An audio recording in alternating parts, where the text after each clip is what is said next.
Menteri Pertahanan Syafri Syamsuddin angkat bicara terkait adanya usulan Forum Purnawirawan TNI yang ditujukan kepada Presiden Prabowo Subianto. Menhan memastikan pemerintah menghormati apa yang menjadi pemikiran tersebut. Ia juga menyampaikan bahwa pemerintah telah mendengar semua masukan dari para senior-senior purnawirawan TNI tersebut. Ia menyebut pemerintah akan mengkaji usulan itu. Sebelumnya, Forum Purnawirawan Prajurit TNI membuat 8 tuntutan sebagai pernyataan sikap terhadap situasi nasional terkini.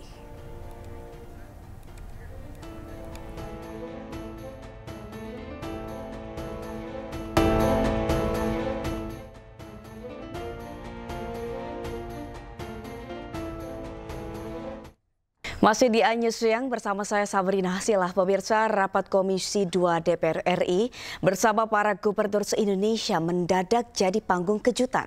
Bukan karena perdebatan kebijakan, namun karena sindiran Gubernur Kalimantan Timur Rudy Masud yang menyebut Gubernur Jawa Barat Deddy Mulyadi sebagai gubernur konten di hadapan menteri dan kepala daerah lain.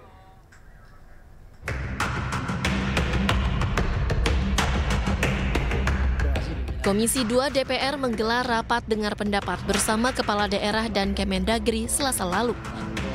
Rapat ini membahas masalah BUMD hingga mendengar evaluasi kinerja pemerintah daerah.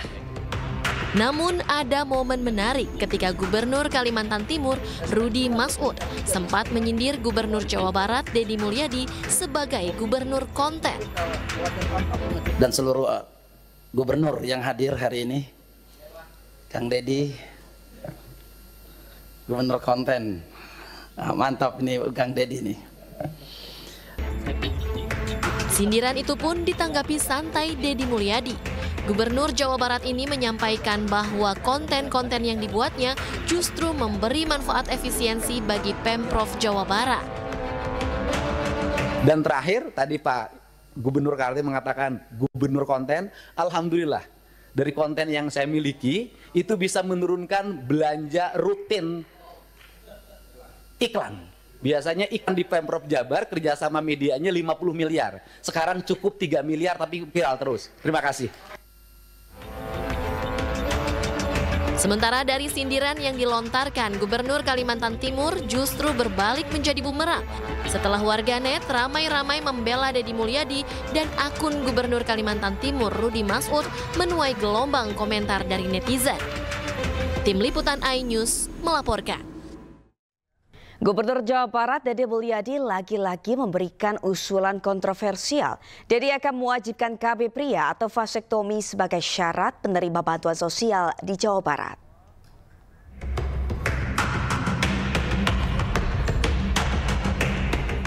Rencananya warga Jawa Barat harus terdaftar dalam kepesertaan keluarga berencana atau KB sebagai prasyarat dalam penerimaan bantuan sosial.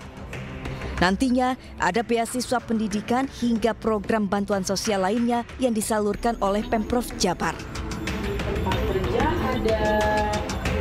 Usulan ini disampaikan oleh Gubernur Jawa Barat Deddy Mulyadi. Tujuannya supaya masyarakat dapat mengatur waktu kelahirannya sehingga dapat menekan angka kemiskinan di Jawa Barat. Deddy juga menegaskan prioritas KB dilakukan untuk pria, supaya suami ikut bertanggung jawab dan tidak hanya membebani sang istri.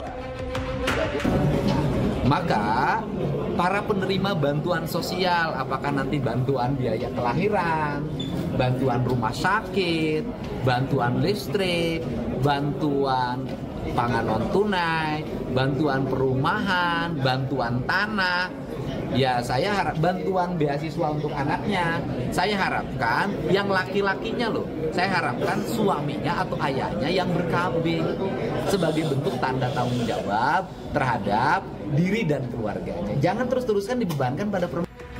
Nantinya langkah ini diambil agar bantuan dari pemerintah, baik provinsi maupun pusat bisa didistribusikan secara lebih merata.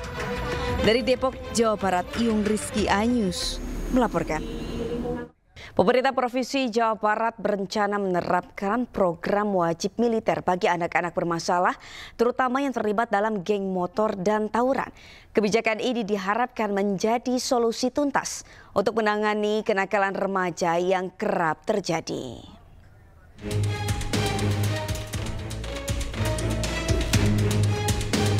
Maraknya kasus tawuran serta pelajar yang terlibat geng motor membuat pemerintah Provinsi Jawa Barat mengeluarkan aturan khusus untuk memiliterisasikan anak yang bermasalah.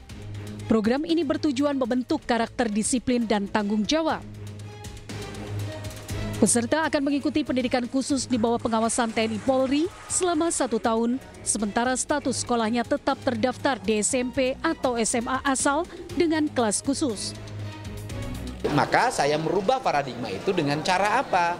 Banyak orang tua yang hari ini tidak punya kesanggupan lagi menghadapi anaknya.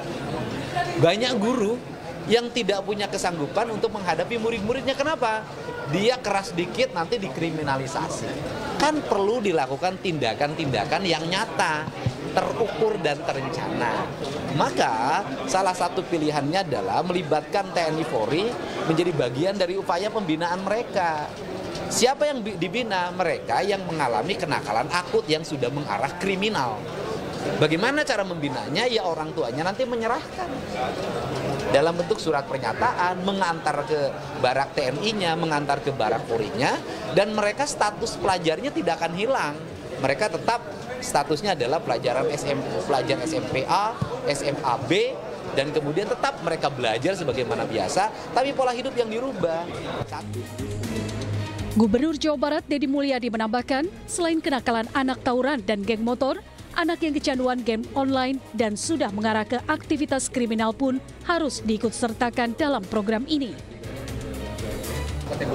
Tukang tawuran, tukang mabuk, tukang main Mobile Legend, yang kalau malam kemudian tidurnya tidak mau sore, ke orang tuanya melawan, melakukan pengancaman, di sekolahnya bikin ribut, bolos terus, dari rumah berangkat ke sekolah, pas sekolah nggak nyampe. Kan kita semua dulu pernah gitu ya.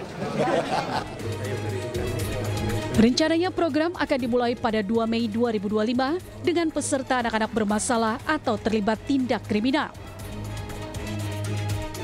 Sementara itu, TNI Angkatan Darat sebagai pelaksana kegiatan ini mengatakan pihaknya masih menunggu detail teknis yang dikoordinasikan antara pemerintah Provinsi Jawa Barat dan Kodam 3 Siliwangi. Pada prinsipnya, TNI AD siap mendukung program-program pemerintah daerah sesuai dengan apa yang diamanatkan dalam undang-undang sebagai tugas TNI. Pemerintah juga menegaskan program ini akan dipantau ketat untuk memastikan tujuan pendidikan tercapai serta mengurangi tingkat kenakalan remaja. Dari Bandung, Jawa Barat, Ervan David, iNews melaporkan.